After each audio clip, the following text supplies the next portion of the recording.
We're set for the women's 400-meter hurdles. Here is the full field. Ashley Miller, the 27-year-old from Zimbabwe, is in lane number 1. Lane 2 belongs to 34-year-old Cassandra Tate, bronze medalist back in 2015 at the World Championships. Bianca Stubler, who ran collegiately at Wisconsin, runs out of lane number 3. Abby Glynn is in lane 4. Glynn, 24 years old, ran at Colorado, where she was a Pac-12 runner-up. Alana Jukic, an Olympian from Australia, is in lane 5. She made the semis in Paris last year. Tia-Adana Belle in lane 6, a two-time Olympian semifinalist in Tokyo. She represents Barbados. Sneak Walker of Jamaica, 25 years old, 4th at this year's Jamaican Championships, is in lane 7. It's Sanaya Hebron in lane number 8, still just 20 years old, 4th at NCAA Outdoors this year. And Robin Brown out of the Philippines, the Asian champ in 2023, runs in lane 9. All right, away they go in the women's 400-meter hurdles. You look across this field at the marks they've put up this year, it kind of feels like a wide-open 400 hurdles. Right now it is Belle who has gotten away best. In the blue from Barbados, Tia-Adana Belle, the two-time Olympian, has the lead. And it looks like Cassandra Tate is starting to make up some of the stagger down his backstretch. So it's Belle and Tate. Tate on the inside in 2, Belle in the middle there in 6. They're your top 2 as they come around the bend, and it is very close the moment between Tate and Belle. Cassandra Tate, a decade removed from her World Championship medal, trying to get back on a World Championship team. She is fading here, and Belle has moved clear to the front. Tia-Adana Belle, basically wire to wire, she takes it. Alana Jukic and Ashley Miller closed hard in a race for 2nd and 3rd. That was a good-looking race from Belle. Like you said, she got out early. She was controlling it.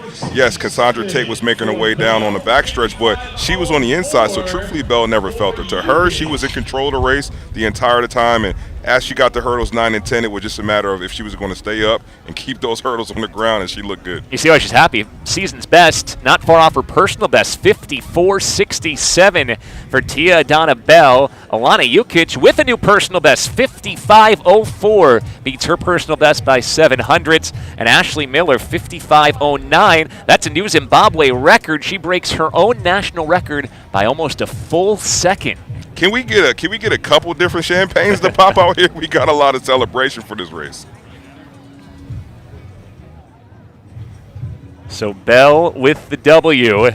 Jukic and Miller 2nd and 3rd. Sneak Walker 4th. Bianca Stubler was 5th. Cassandra Tate came out so strong, ends up fading to 7th. And, you know, that's the bear of the 400 hurdles. If you don't measure it just right, you get a piano on your back those last 100 meters or so. Yeah, I don't envy these ladies as they come down the finishing stretch at 400-meter hurdles. Like, I love the 400-meter hurdles. It's actually one of my favorite events to watch, but I know how grueling it is. I talk to the athletes all the time, and they talk about the last 120 meters, the last 3 hurdles.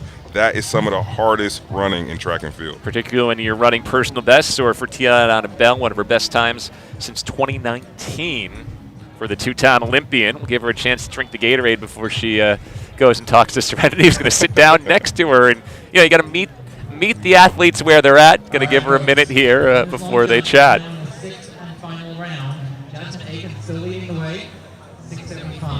Well, Belle, who's run at multiple World Championships, two-time Olympian, 6-time Barbadian national champ, with the win here. And held it from the front basically the entire way. That's not an easy way to run that 400-meter hurdles, front running the entirety of it. Good run for Jukic as well, who looks to go back to the World Championships representing Australia. All right, they're going to do it from the track. Serenity down on the ground with Tia-Adana Belle. All right, representing Barbados. How do you think this win sets you up really, really good to just represent your country? I mean, it's always an honor to represent the 2 horses. This win is not only for me, but my country, my coach, Coach Holloway. But, you know, just happy to be out here again, competing, rapping. Yeah. And you were fighting for it coming off of that last hurdle. What was going through your head? Keep it together and do not chip, go into the hurdles, stay open, and run. That was my goal. And what are some things that you still want to work on when you go back to practice? we have a race plan, and I didn't do it today, but I'm not mad.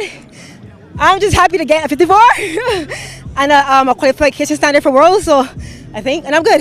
Well, you know what comes after 54? 53, my girl. And 52 and 51. Period. Congratulations on your win today. Thank you so much. Have a good day. All right, Bill, back to you. All right, Serenity, thank you. And love that. Meeting Tiana where she was at there after a fabulous run. Hey, now we got another bottle of champagne to hand out. We're down to our final 3 attempts in the women's long jump. Jasmine Akins has led since round 1. She is still on top. This is Kayla Woods, who's currently in 5th place with a best of 21 feet 3/4 of an inch. To win, she needs to be 22 feet 1 3/4 inches. Tyra Gittens is 2nd, 22 feet 1/4 of an inch. Sydney Willits, who is yet to jump in round 6, is 3rd. Who's going to be next to pop the champagne after Tia-Adana Belle?